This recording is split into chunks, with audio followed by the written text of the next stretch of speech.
میرے نبی کریم علیہ الصلاۃ والسلام سے پوچھا گیا تھا یا رسول اللہ ذلت کیا ہے؟ فرمایا لالچ کرنا۔ تو حضور عزت کیا ہے؟ فرمایا جو رب نے تجھے دیا اس پہ راضی ہو جا، اللہ عزت عطا فرما دے گا۔ قناعت میں عزت ہے، لالچ میں ذلت ہے۔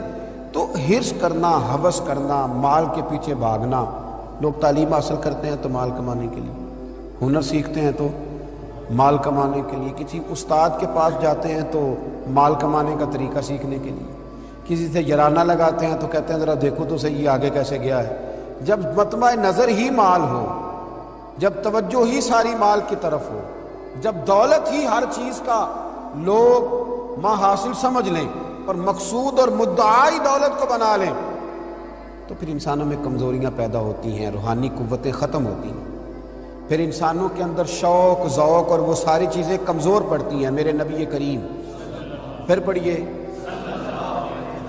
خوش ہو کے پڑھیے، نبی کریم صلی اللہ تعالیٰ علیہ وآلہ وسلم نے نا ہمیں یہ سکھایا ہے، بتلایا ہے کہ قناعت کرو، تھوڑے پر راضی رہنا سیکھو۔ اور حضور علیہ الصلاۃ والسلام نے ارشاد فرمایا، مسند امام احمد بن حنبل میں حدیث موجود ہے، فرمایا اللہ تعالیٰ سے ایسی خواہشات سے پناہ مانگا کرو جو خواہشات تمہیں عیب میں ڈال دیں، اور فرمایا ایسی خواہش سے بھی اللہ کی پناہ مانگو جو خواہش پوری کرو تو وہ خواہش ایک اور خواہش میں ڈال دے۔ اللہ کی پناہ مانگو اس خواہش سے کہ جو پوری کی جائے تو پھر ایک اور خواہش میں تمہیں ڈال دے، اس سے اللہ تعالیٰ کی پناہ مانگو، پناہ مانگو، اللہ تبارک و تعالیٰ کی پناہ مانگو۔ بزرگوں نے لکھا ہے، حضرت محدث ابن جوزی علیہ رحمہ نے، کہ ایک شخص تھا، اس کے گھر میں ایک ناگن رہتی تھی۔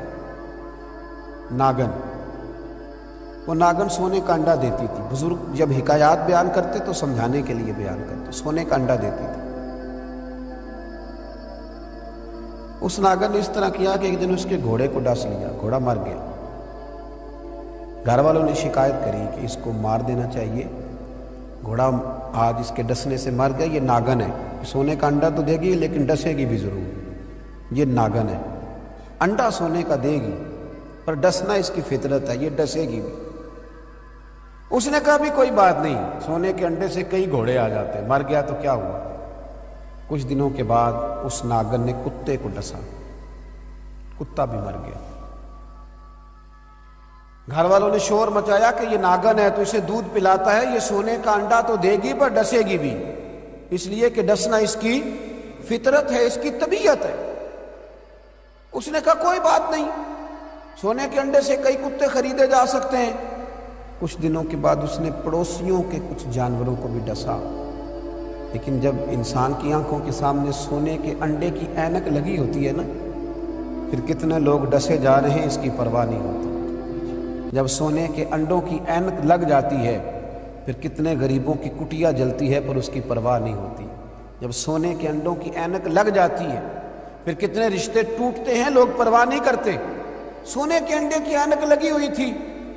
پھر ایک وقت ایسا بھی آیا کہ اس شخص کا ایک ہی جوان بیٹا تھا، ایک ہی بیٹا، جس کی طرف دیکھ دیکھ کے ماں باپ جیتے تھے، جو ان کی آرزوؤں کی امیدوں کا مسکن تھا، جو ان کی آنکھوں کی ٹھنڈک تھا، روشنی تھا۔ اس ناگن نے پھر اس بچے کو ڈسا، اور جب اس بچے کا جنازہ اٹھا تو پھر اس نے ہاتھ میں ڈنڈا پکڑا، اور ڈنڈا پکڑ کے جب وہ مارنے لگا نا ناگن کو، تو اس کی بیوی کہنے لگی اسے نہ مار، اپنے اندر کے لالچ کو ڈنڈا مار، اپنے اندر کی اس حرص کو، اس ہوس کو، اس طمع کو، جس نے آج میرے بیٹے کی جان لے لی، جس نے ایک ماں کی گود اجاڑ ڈالی، جس نے اس گھر کی ساری خوشیوں کو تباہ کر دیا، اس لالچ پہ ڈنڈے برسا، جس نے تباہ کر کے رکھ دیا ہر چیز کو، جس نے کچھ بھی آج باقی نہیں چھوڑا، بے قدرہ کچھ قدر نہ جاتی، کیستی خوب تسلی ہو، یہ دنیا دار پجاری زردے، کتیاں دے گل ٹلی ہو۔ میرے نبی کریم علیہ السلام نے فرمایا دنیا کا مال مردار ہے اور طلب کرنے والے کتے، مردار مال کو طلب کر رہے۔ بیٹے کا جنازہ اٹھ گیا، اب کیا فائدہ ہوا؟ آج روحوں کے جنازے اٹھ رہے ہیں، آج دلوں کے جنازے اٹھ رہے ہیں، آج تن کے اجلے لوگوں کے من کے اندر کچھ بھی موجود نہیں، مردہ روحیں، مردہ دل، مردہ خیالات، ہر چیز مائنس کر کے جو چیز پیچھے بچی ہے وہ صرف دولت ہے. ہر چیز مائنس کر کے ہمارے پاس جو پیچھے بچی ہیں وہ جائیدادیں. ہر چیز مائنس کر کے جو ہم نے بچایا ہے وہ دنیا کا مال ہے.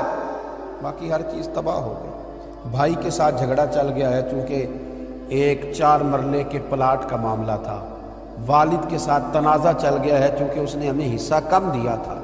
اماں کے ساتھ جھگڑا ہے کیونکہ وہ بڑے بھائی کی جائیداد زیادہ دینے کے حق میں ہے. ہمارا اپنے دوستوں یاروں کے ساتھ جو رشتہ ہے وہ لالچ کا ہے. ہم نے ہر جگہ حرص کا بازار گرم کیا ہے.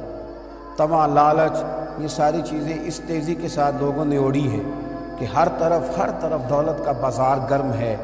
یہ جو سڑک پہ جا رہے ہیں کچھ پیسے لینے جا رہے ہیں، کچھ لے کر کے واپس آ رہے ہیں، کچھ مزدوری کرنے جا رہے ہیں، کچھ مزدوری ڈھونڈنے جا رہے ہیں. دولت ہی دولت کا ہر طرف انبار لگ گیا ہے. یوں محسوس ہوتا ہے کہ جیسے اب جو کسی سے سلام لیتا ہے تو وہ بھی پہلے سوچتا ہے کہ مجھے میسر کیا آئے گا.